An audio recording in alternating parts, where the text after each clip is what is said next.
It's time to mind your business with me, Jamillah Lodge.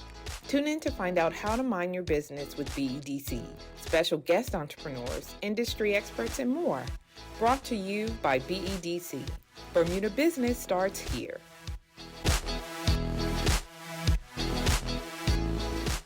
All right. Well, welcome to Mind Your Business. I am so pleased to have you here. You are Shalleya Codrington, and you are the founder of SC Skincare. Yes. Okay, so we're going to talk about your products, some of which we have here, which I'm so excited about. I have to do everything I can to resist not purchasing them because I've already done them. But this green clay face mask is looking, I think it's calling my name. Yes, it's one of my favorites. Is it? Yes. Okay, well, we might have to talk after this. But before we get into it, can you just tell us a little bit about yourself? Okay, yeah. As you know, I'm Shalleya. I own SC Skincare. I am a full-time employee. I am a student at Bermuda College, and I love music. Okay, well, there you go. Yes. What made you decide to start this business? So it was actually something that started when I was trying to find out a solution to my own skincare problems. Okay. So I had like extreme dry skin on my feet, and it was to the point to where I would wear socks to go swimming. Mm-hmm. You would never see my feet out in the open at Really? all. Yeah. And today you got on sandals. Exactly. A few years ago, you would never have seen my toes. But so I started doing research on natural products because I feel I was having a reaction to some of the chemicals in, common brand names. So I decided I wanted to try something natural, and I was just making things at home. And one of the formulations, which would be our shea butter, is what actually solved my issue when it came to me having dry skin.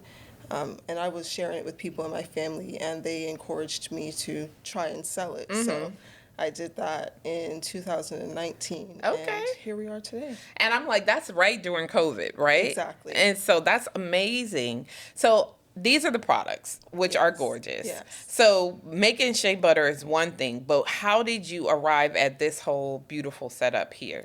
So, are you meaning just how they look, like how they look? So, my products are packaged all in glass or sustainable packaging. Everything can be reused, and that's something that was very important to me because I'm conscious about what I put on my skin, as well as how what I put on my skin affects the environment and the packaging that comes with that. So, I wanted to make it something that was sustainable and where I could reduce waste as much as possible. Right. So I wanted the glass, which is my customers can return the bottles, purchase a refill at a reduced cost, which helps our environment. But I really like the wood look because it is a natural product, and I wanted to keep it more earthy than anything. Okay. Yeah. Well, they are beautiful. And like you said, when I met you, we met at our Small Business Expo. And I was just like, oh my God, what is that? How do I get some? So I'm very happy that you have joined me here to talk about your journey. So now you do have like a regular 9-to-5 job. And so you're doing this as well. So how primarily do you get your products out to customers? I do social media marketing. Okay. Getting better at it. Haven't been so great in the past, but I'm learning. So I do social media marketing, Facebook, Instagram, getting on TikTok. And then you can also purchase the products at Salt and Cedar as well. Oh, you can? Yes. Yes, that actually just happened this month. That is so exciting. Yeah. I'm so excited for you. But the primary is you sell online, right? Yes. When you first started, did you do that on purpose? Selling it online, like creating an online outlet, if you will. Yeah. Well, because during COVID, that was the only way that I could get it in people's faces outside of doing vendor markets. Yes. So at first it was a website where you would order the product and pay cash on delivery. And then, learning about, different avenues on how to accept payments and what was easier for the customer, because I didn't want them to go through too much trouble trying to pay for a product, right? Whether it's cash on delivery or making a transfer before it's delivered. I think that's a bit much, and I just wanted the process to be easier. So learning about payment accepting methods online, and yeah. So with regard to setting up this business, had you ever had any experience owning your own business or running your own business before? Absolutely not. It was a completely foreign concept to me. So what has that journey for you been like? It's been very interesting. It's not been easy. Yeah. Trying to figure out the ropes myself. But it's been very interesting. I did learn that I would rather work for myself versus working for someone else. Okay. Just because the life is so different. And I mean, I love making skincare products. But I also love having my own free time. But it was a journey, trying to learn the ropes of everything and trying not to compare myself to other businesses that were in the same industry. Yes. That was something that I had to, reel in, because that can really, bring someone down when they're trying to grow and expand. And we're not competing. We're just... I was going to ask you, like, what is because there are a lot of people who are, I think during COVID, they were like, well, I got to do something. Exactly. Right. So there are a lot of new products which are fabulous. So even though you don't want to compare yourself for the consumer, let's say, and you're trying to decide, well, which one do I get? What would you say is the differentiator for you? So it all depends, like you said, on the consumer and what your target market is. Yes. So you may be selling natural skincare products to someone who's conscious about the environment and also conscious about what they're putting on their skin, because your skin is the largest organ in your body, and whatever you put on your skin is absorbed into your bloodstream. So, you could be selling to someone who cares about that, or you could be selling to someone who doesn't really care about that. Right. So understanding that, when it comes to your consumer, understanding, like I said, who's conscious or not about the environment as well, because they may say, okay, well, I can purchase this and I can take it back and refill it. My products are reusable, like the packaging is reusable, and a lot of people like that because we're in Bermuda. We're surrounded by the ocean, and it means a lot to protect our ocean. There's whole organizations beyond plastics, keep Bermuda beautiful. And I think a lot of organizations are conscious of it, right? Because we are surrounded by water, and it's up to us to make sure that we take care of it. And so you're doing your part with this beautiful packaging. But I love the fact that you've incorporated, bring it back and get it refilled, and then you have to pay less, right? The other thing, I'm going to touch it because of course. So I bought these things, So I love this. So this is, for me, it's like a sponge. So the soap is inside. In its packaging. So that's the geranium bar soap. The geranium. I'm like a model, like Vanna White, eat your heart out. But you take the soap out, and then you say how you do. So you just take the soap out of its packaging, you put it in the reusable pouch, and you just lather it up like you would do with your soap in a washcloth. And when your soap, you can hang it to dry, so that the water drains out. But once your soap is done, you can throw the pouch in the washer or dryer, and then you can either return to purchase a soap and a pouch, or you can return and purchase just the soap. So, I love that. It's like a washcloth and soap all in one. Exactly. But so it's things like that I think are very thoughtful. And for you not having experience in this space, it's like, well, who told you how to do that? No one. It was just me, trying to figure out how I can better our environment with skincare products. Okay. And just make it more sustainable. Yeah. Well, you did it. You did it. And I love the products. I've already purchased some and given them to friends and all of that kind of stuff. And so now with your new brick and mortar kind of location, you want to talk a little bit about that? At Salt and Cedar? Yeah. I, after the expo, reached out. You encouraged me to reach out. Just reach out, Shalleya. You never know. So I reached out to Andrea, and I took some products to her to sample. And she was like, I really like this. Let's do it. Yay!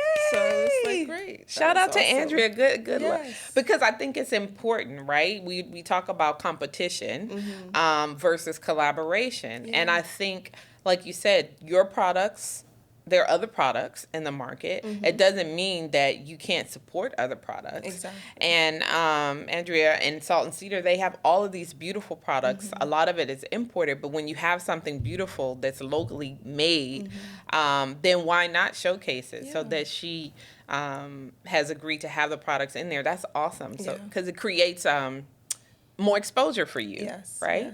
Yes. So what is your big vision like for your business? So it's a very big vision. Okay, I love it. Yes. I actually want to have a full spa. Okay. Where, there's a sauna, there's a gym, there's an infinity pool. You can come in, you can do Pilates, you can get treatments, massages, full body treatments and things like that. You can get your nails done. And things like that. And I really just want to make it a comfortable space for men and for women. So that it's, men need skincare as well. Yeah, they do, girl. And it's not a large topic that's talked about, but it's something that's definitely necessary. Especially when you talk about feet. Exactly. Like, you need some of this foot scrub. Exactly. No, that's awesome. So, okay, I have to go backwards to where you began. Has this been something that you've always thought about doing, or was it just something that started happening once you I can do this? No, it's not something, well, it only happened when, like you said, I thought I can do this. But no, I initially wanted to be a lawyer. Okay. My mom has always encouraged me to be a lawyer since I was a young age because I like to argue with people. It's not that I like to argue with people, you have a point and they need to hear the point, exactly. Right? And usually you're right? So exactly. But I took a lot of law classes. I went away to school and I had taken a few law classes while I was in high school, and it's something that I did enjoy. Okay. But I had also taken cosmetology. Oh. So I had hands in both careers, I guess you could say. And, doing this for myself had caused me to just take this path and direction. And it's something that I actually enjoy doing. So. Okay. Yeah. Well, I mean, you can use both of, the law degree with this. Well, I don't have a law degree. The law experience. Yes. She's like, don't call me for no legal advice. But I'm sure with contracts and all of that kind of stuff, that whatever classes you took, I'm sure can help you with the development of this business. Yes. Okay. So the big vision is this spa. Do you envision it being in Bermuda? I envision it being in a few different locations. Okay. So I don't want it to just be in Bermuda. I want it to be available in multiple countries. Okay. Yeah. All right. I mean, I don't think that there is anything wrong with that. And I think we routinely try to encourage people, Bermuda business owners, to think bigger and broader. Yes. Shoot for the sky. Why not? I do think that with your products being online, that you do have access to an external market. Can you talk a little bit about what that experience has been like? Are people buying your stuff from overseas? So a few people have purchased from overseas. Okay. I don't think they're return customers because the shipping to get it to them is so expensive. So they're paying $30 for an oil, and then they're paying $25 to have it shipped to them. So it's been a bit tough in that arena, I would say, just trying to get people to purchase and actually come back and repurchase. Yeah. So I'm trying Gotta to figure something out. Yeah. I'm trying to brainstorm. So there are some people, I think, that we can introduce you to, other entrepreneurs that ship their products outside. But I would agree, depending on the cost of the product, it's at some point it becomes prohibitive because if the product is $30 and shipping's $25, you're like, okay. Versus if you have higher end products, maybe like jewelry or something like that, then a $25 shipping fee on a $2,000 bracelet, it makes no difference. But I would agree that has to be addressed. I think that's one of the things that we've seen at BEDC for people who do have the ability to export their products out. How are they doing this? Yeah. What can we do? Who do we need to talk to in government to put something in place or incentives in place to support this? Because, you want this to be in the hands of other people. Exactly. Because it's going to help you to build on they're like, how can we get this locally made? I can tell you that some other people, because you do all the manufacturing locally. I do, yes. And that was something that I had considered also, is sourcing overseas manufacturing. Yeah.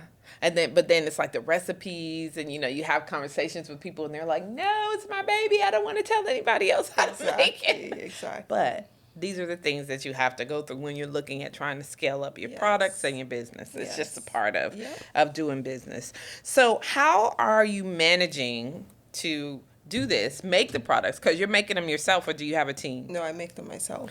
So you make them yourself, and then you do your regular job. Yes. How do you manage all of that? So between work, school, and business, I order my ingredients, and once all of my ingredients for one product or all of the products come in, I set specific days for what I'm going to make, how many I'm going to make, and I pretty much lay out a plan for when I do that. So say I've got ingredients that have just come in for soaps. On Saturday, I'm going to say, okay, I need to make 150 soaps. I take that entire day, I lay out the ingredients for each different soap, making sure that I have enough, and then I just go headstrong on it. Just go. And then so that everything's made in one day and I don't have to think about it until I get to like maybe 30 soaps that are left in stock and say, okay, I need to set a date for this to be done again. Okay. Yeah. Okay. Listen, there has to be a plan, right? Exactly. To make it happen. Exactly. So is it your intent to one day this can be your full-time, like, so that's the plan? Yes, definitely. Okay. Yes. All right. Well, hopefully we can support you along that way. So we already talked about collaboration versus competition, but I want to ask you more specifically in terms of working with other entrepreneurs, like how integral, or has it been integral into the success of SC Skincare? Well, so when I first started SC Skincare, I would say in the first year or so, I actually did a skincare event with Astoria from Lounge down St. George's. So we did it in her spa on Water Street, and it was really amazing. I made some great contacts. Awesome. I met Samantha from Bermuda Podiatry, and we connected. So it was actually really nice. But I think that it's very important, having those connections and collaborating, because even though Astoria and I are in the same industry, she makes her own products with Magnolia, and I make my own products SC. It doesn't hurt to work together. No, it doesn't. Because I think there's enough space for everybody. Exactly. And it makes me feel good to see collaboration, right? Because I think there's some fabulous female entrepreneurs in Bermuda who are doing things differently. Like Astoria is one of them. Yes. Like her whole idea behind having this eco-friendly spa, when nobody else was doing it, right? To sourcing products and all of that kind of stuff. So I definitely think that she was onto something, you are onto something, and there's an opportunity to grow that industry. So you talked about having your own spa and having your own place. Have you been looking at locations and potential? So I do have ideal locations and a vision on how this property is actually going to look. Okay. It is very relaxing, to say the least. Yes. It's going to be a place where people don't actually want to leave. Well, hey, you can stay as long as you buy something. Exactly. I love it. But that's what we talked about this, I think, in one of the other interviews that I had, about manifesting what you actually want to happen, right? Yes. You're speaking it into existence. Yes. And you have to sometimes share that with others. Definitely. What's your opinion of that? Because sometimes you're like, oh, I don't want to tell nobody because they're going to steal my idea. I would say be discerning on who you're speaking to and how much information you actually disclose. Because, you want to protect your ideas, but you also need to share certain things so that you can get guidance or direction, or you may speak to someone one day who says, oh, hey, I can actually help you with that. That's right.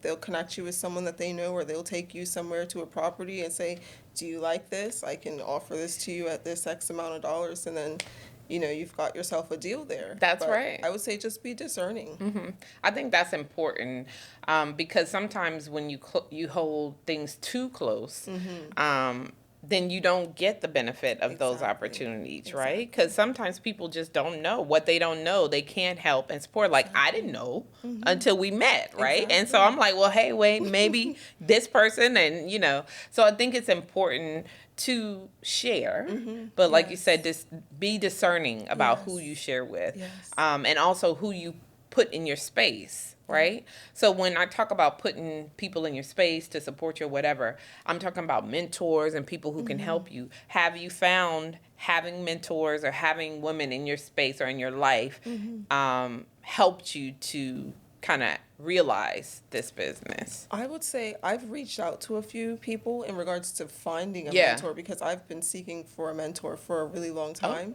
But I've just not really found anyone within who's been able to really help me and guide me into the direction that I want to take this business in. Okay. There are women in my life that I would say have helped me get to this point. But going further, I need to find someone that can help me go further. Okay. Well, we might have a solution for that. No, we do have this program, our Enterprise Bermuda Incubator Program, and we try and support entrepreneurs, and part of that support is providing mentorships or access to mentors. And sometimes it may not be a woman. And it doesn't have to be. No, it doesn't have to be. It's like depending on what you need. If we can connect you with that person who can give you advice or guidance, then it could be anybody. Exactly. It could be anybody. So now that I know that, then look, I'm thinking about what I could do to help you with that. So for someone who is considering starting their own skincare line, what would you say to them? Just do it. Don't compare yourself. Don't compare your journey or your product to anyone else's products, because you've got your idea and you've got something special. There are many skincare brands around this world, and you could say that this industry is oversaturated, but everyone's flourishing in it. So don't be afraid to put yourself out there and do it. Albert Einstein, he took 1,000 attempts before he actually got the perfect solution to the long-lasting light bulb. So don't give up. Yeah, I would say the same thing. I echo that, because I think sometimes people can be like, oh, somebody thought of this idea before me, so I can't do it. And I saw this, I don't know if it was TikTok or YouTube or something, and they were like, but they're not going to do it the way you do it. Exactly. Like, there's nothing wrong. Like you said, there's hundreds of thousands of skincare products, but nobody has the mix like how you have it. It doesn't look like this, right? And it's those little things that differentiate you. I have so many skincare products. And it's never gonna, people are never gonna stop buying skincare No, products. they're not. They're always gonna get their nails done. They're always gonna get their hair done, and they're always gonna be moisturized. That's I love that. So basically, for anyone who's listening and it's like, oh no, there's too many people in the skincare industry already, what she said. Just do it. What Shalleya said, just do it. And the last question I have for you is, since entrepreneurship really wasn't on your radar as a child, what would you say to your younger self if you had an opportunity to provide some wisdom or guidance? Don't limit yourself, because you can go beyond your horizons. Like, you see the people who have already done it, and you see them in their success. You can be there also. Don't limit yourself to say, okay, well, you live on this small island. You don't have the same opportunities as them. You've not had the same privilege as them, but that's not limiting you. You can still achieve your dreams. Okay, girl. Listen to Shalleya. I would agree. I think that is sage advice. I am excited for you, excited to see what this turns into. And like I said, any way that we can support you on your journey, because that was the first time we had met. I don't think you'd ever been to BDC before. Well, I had been once. Okay. I think I'd been twice. I'd come when I first started the business, and I got like a bunch of information and a bunch of packets. And then I came again with my soon-to-be sister-in-law. Okay. In regards to a different business plan. Oh, good. I'm glad you came there. Yes. And then I had went over to Ignite, and I did the pitch there. So I did the Fuel Your Ambition session with them, but I had been here twice. Oh, good. Yeah. Well, I hope it was the positive. Yes. Okay. I'm like, good. So at least you knew that you could come. But like I said, we have other programs as well. So if you're looking to try and further this business specifically, then maybe that Enterprise Bermuda Incubator is something that you would consider. I think the intakes, the next cohort ends in June, so we'll be looking for a new cohort. It's 12 months, but mentoring and all that kind of stuff, because that's what we want to see. We want to encourage growth, right? We want to encourage the business to scale, because if you can do this, you can hire people. You don't have to be making the stuff, right? You hire people, and it creates opportunities there that weren't there prior to you coming up with it. So if we can help you, that's what we're going to do. You're welcome. So no, I really appreciate you for coming out, sharing a bit of your story. Hopefully those who are listening are inspired by what you have gone through and how you've come to produce such beautiful products that look good and smell good and feel good, and that they use that as a catalyst to help them get to where they need to be. That's what I'm hoping. Yeah, so am I. So but thank you for having me here as well. Oh, but let me not. How do they buy this? Oh, so you can buy it at Salt and Cedar, as mentioned, and also on our website, scSkincareBDA.com. Which is also very beautiful. Thank you so much, Shalleya, for coming and speaking with us. Thank you for having me. Thanks for tuning in to Mind Your Business with me, your host, Jamillah Lodge. Tune in next week, Thursday at 4 p.m. because if you don't mind your business, who will? Mind Your Business is brought to you by BEDC. Bermuda Business starts here.